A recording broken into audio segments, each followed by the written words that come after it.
So, can we welcome, please, Andy Spector to the back of our stage. Thank you, Tim. There's your clicker. Thank you for inviting me down tonight. I've got the clicker. Hello, everyone. Hello. Right. Clicker here. So it says crisps, as you can see. There's some kind of clue to what this is about. It may be a bit non-linear as a talk, but I hope you'll bear with that. It's just the style that I present things. Is that okay? Yes. Cool.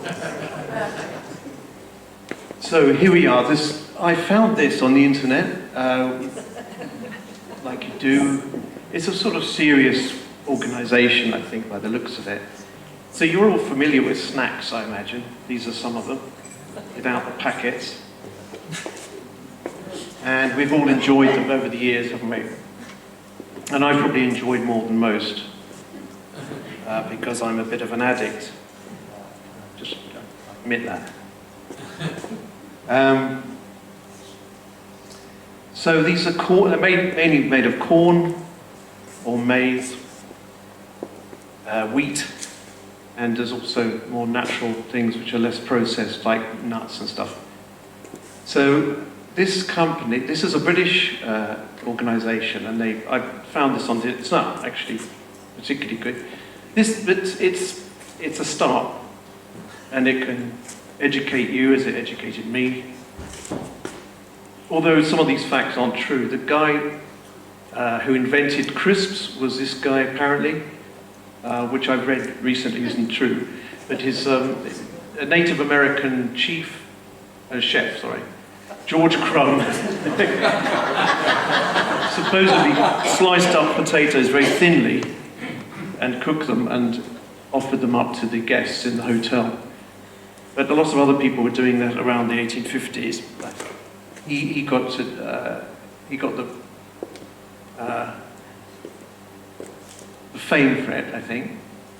The other things are talk about favourite flavours for crisps. Mine isn't cheese and onion. I don't know about you guys, but salt and vinegar is usually the one I like. So this is kind of banging the drum for Britain, I think, because they're saying that a staggering 96% of potato chips come from the UK. Okay, I can take that as a given. 50% less salt in crisps now, so they're helping us out.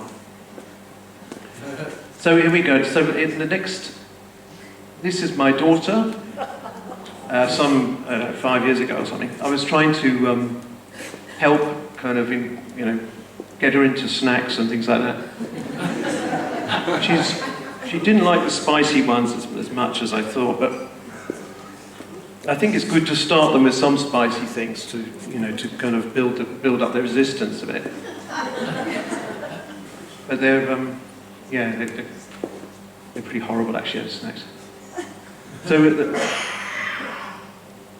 Tangent, so because I go off on tangents a bit, I've actually listed the tangent that I'm going off on. So snacks are funny, they sort of appeared mainly in the 70s, snack packets, because people just like novelty. You can see that with hummus, hummus is a great product, but they seem to make 5, 6 different types now, don't they? Maybe more, when they don't really need to. So that upset me a bit. I'm just going to hold that slide for a bit so you can get upset by it too.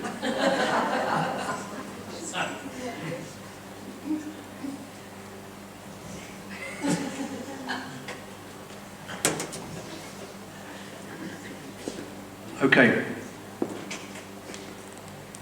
So one of the reasons I collected snack packets was, well, I don't really know. I'm sort of here to find out. And I think that was one of the reasons. And the other reason is that they sort of appeared when I was a kid. And I think I liked pop art probably as a kid, because of Roy Lichtenstein and people like that. And sort of the snack packets kind of had some weird designs on them. These aren't really reminiscent of pop art, but I get my snack packets from around the world. Malta's a really good place for snack packets for some reason, I don't know, in Spain. And Ireland. So the Irish here are going quite French with King, which is a great brand. And what do we got next? You might know some of these. I don't really collect snack packets for nostalgia. I know people quite like this nostalgic thing of snack packets. Outer Spaces at the top, Chipmunk Crisp on the left. Some really weird flavours, Argentine, flame grilled. Yeah, must have been before 1982, that one I think. And Highlander crisps. So they really went nuts with the different flavours that you can get. What have we got here? So now we're really coming on to, I mean, as I was doing this talk, I sort of worked on this talk before, but I suddenly started thinking about collecting and why do we collect things? And because I ended up, since I've been collecting for 50 years or something like that, I ended up with the largest collection of snack packets in the world. So I got on to BBC radio programs and things like this, and I went on one BBC, I don't know if it was Radio 2 or something like that at the time, I've been on a few. And when I sat down, the producer was really, geeing me up, and this is great, we're really interested in your collection. And when I turned up, there was because I've been in an exhibition at the Museum of London of collectors, and the person who put on the show was put me up for this BBC interview. So I was really excited and went along. And my friend who's in the audience here, Louise, I think she recorded it on a cassette tape, so it's obviously quite a long time ago. But the other people and the other guests around me one of them was the guy was the curator from the Museum of London, and then there was the producer, and there's the other guy called Professor someone from the Museum of, from the University of Manchester, Psychology Department. So he quoted something like this, like saying something like, where you can see what it says. Freud was convinced that collecting emanates the unresolved toilet training conflict. So this bloke said something like that in front of, so I was kind of proud of my collection, but after that. And Louise is here tonight, actually recorded it at home. So they pressed the tape recorder and sort of played it, and I said, I don't want to hear it. Afterwards, it didn't seem like a kind of thing that I could be particularly proud of, when I was just thinking they loved my packets. But unfortunately, they didn't like my packets. They just sort of had some problem with toilet training. But I mean, as a collector, right, I'm going off on a tangent a little bit, but as a collector, people collect all sorts of things. I wouldn't collect these things myself, partly because they take up a lot of space. Snack packets are very good like that. They're very flat, and put them under the bed or under the floorboards or whatever. So I've probably got about 4,000 of them, but I don't really know where they all are. I'm a bit of a clumsy collector, I think. Other things I've collected are traps. Sorry about this.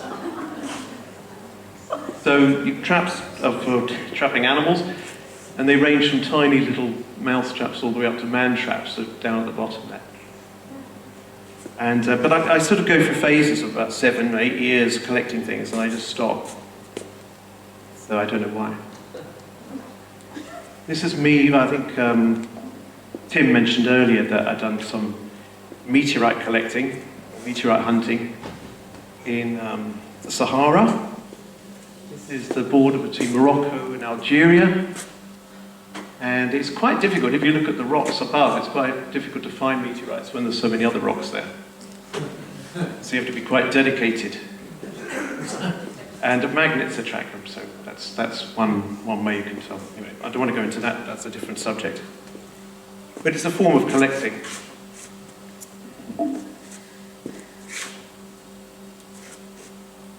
So some of these packets I get have rather interesting names that don't really translate in the same way in English, but we've got these ones, so what, it says Germany versus Mexico here. But I have eaten most of these snacks as well, I should say that I love eating snacks, and even though they may not be that good for me, I do drink beer and stuff like I'm here. But the thing that excites me when I go to a pub or something is what kind of snacks they have there, what they might have for me. So here's some more snacks. This, I think, I appeared in a newspaper. I was going to blank out the eyes on both of us there so that it kept our anonymity, but I kind of roped in the girlfriend I had at the time because I knew that I'd look like some sad fucker. You know, guy with the biggest snack packet collection in the world. So I said, please just sit in the photograph with me, will you? And she obliged. We're not together now, but thank you, Julia. So, yeah, that's a dog I had, and then he didn't die of eating snacks, but he enjoyed snacks with me. So, I've got a packet there I brought along to Hastings, St Leonard's tonight, because they're so brilliant. Cocktailio, they're from Spain. This is piglets. Yeah, does anyone remember piglets? No? They were kind of hollow pigs. Really good. So there's a, well, you can see what he's saying, that pig. These, so now we're going a bit arty. So anyone who likes art might be interested that this artist also collects stuff. And I rather liked, well, I loved the work of Richard Long, and what he does, you know, wandering around in nature. I imagine him living in a tent his whole life, you know, living in the Cairngorms or something. So that's one of his collections, as I call it.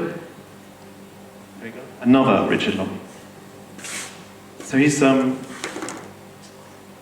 he picks up slate. Well, you can see the kind of materials he uses. But he's made some fantastic work over the years.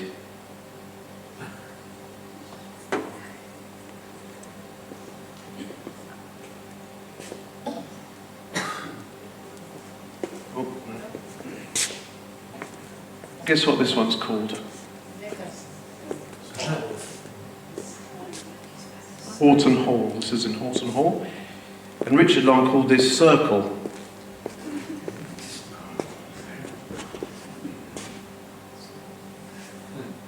I don't know if he collected all those stones himself. I don't know whether he laid them himself. But in some ways he's a collector, and I've always loved his work. And I hope he loves my snack packet collection in return.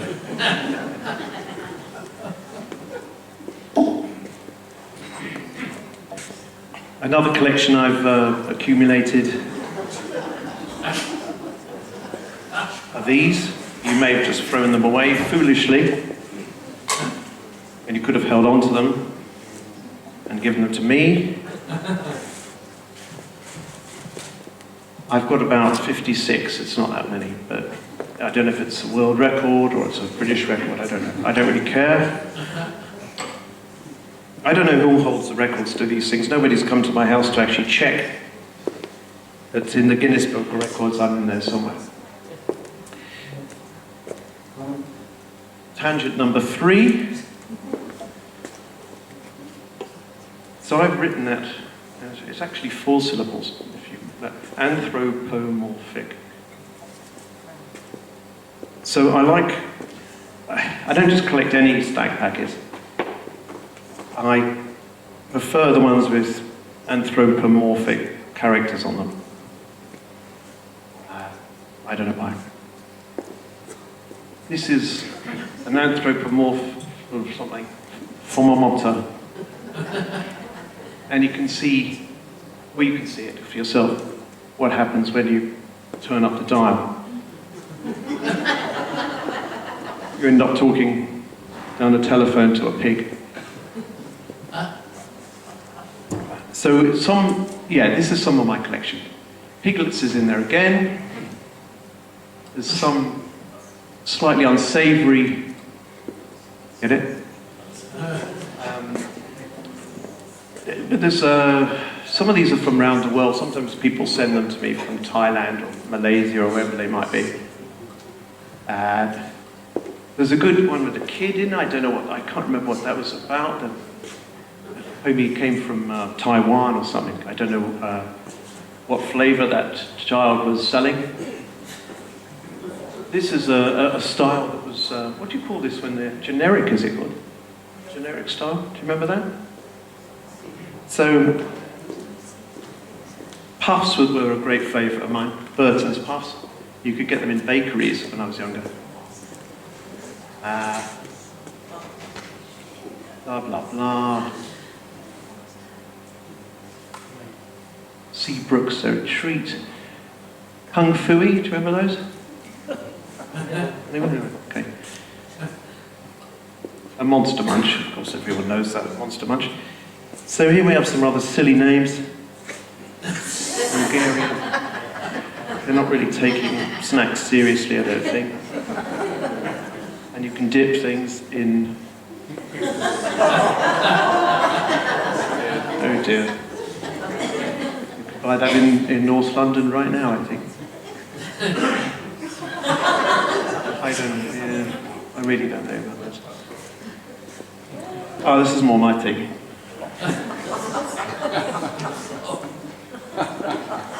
Yeah. They should have checked, shouldn't they, before they released those packaging.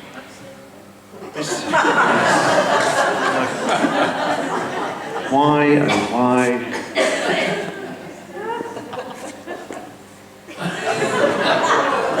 It's not funny, is it?